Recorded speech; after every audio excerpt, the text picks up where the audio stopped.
Hey guys, I'm King2, and in this video I go 26-2 on Sticks and Stones with a 20 kill streak. But today I'm going to be covering how Black Ops 2 compares to the other Call of Duties in the franchise. The first thing that I'm going to cover about Black Ops 2 is how the weapons are balanced. In all the other Call of Duties in the franchise, the assault rifle has been the top tier weapon, and the submachine gun has been a close second. And ever since Black Ops 2, when they introduced the shotgun as a primary weapon, then that has been a close third at close range combat.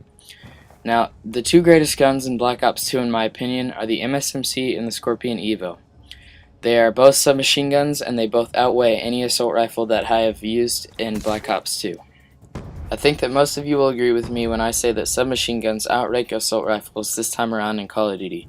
But now that a slugshot has been introduced to shotguns in Black Ops 2, then I think that people will start using shotguns more than ever because the maps are getting smaller and smaller with tighter corners, and shotguns become more effective against the people because they are one-shot or two-shot kill at even a medium distance.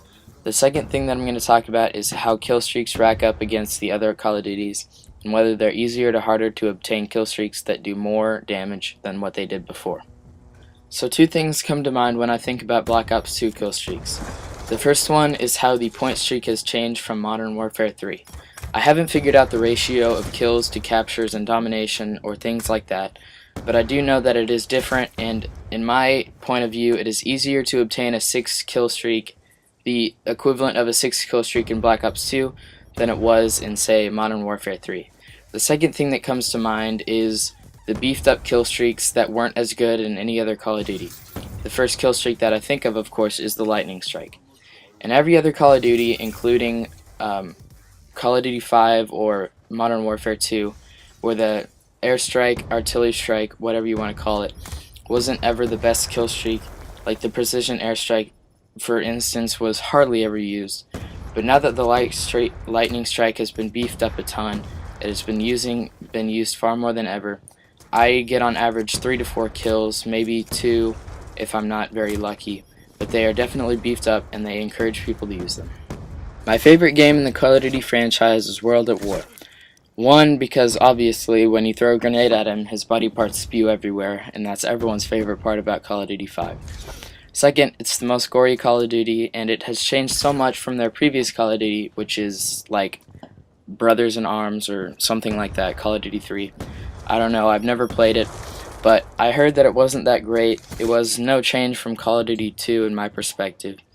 But I think that they did a lot of things differently, like the ability to create a class, which was also introduced in Call of Duty 4. But it was the first time that Treyarch did a actual Call of Duty, in my quote-unquote terms, which was Call of Duties 4 through now 9. And me and my brother used to joke about Call of Duty 10 coming out when we were little. And now that Call of Duty 10 is coming out this year, it's pretty surreal about how far this franchise has come in terms of growth and the quality of their games and stuff like that. You may argue with me when I say this, but I think that the best thing that ever happened to this franchise was Nazi zombies, which was in Call of Duty 5 when it was introduced.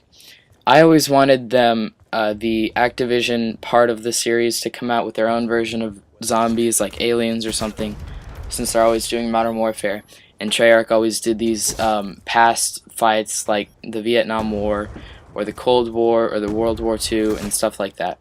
But now since they've moved on to the modern and future, they honestly don't have anywhere else to go but forward, and now we'll start to see more futuristic stuff. It's going to become more like Halo in my opinion, which I'm not looking too forward to. So the Call of Duties have reached their peak at 4 through 6, and now they're slowly going downhill because there's nothing they can really do to change. And in the spirit of Valentine's Day, today's random fact is, it takes your brain approximately 90 seconds to determine whether you like somebody or not. Thank you guys for watching. Subscribe in the top right hand corner of the video, and check out the last video in the bottom right hand corner. See you next time.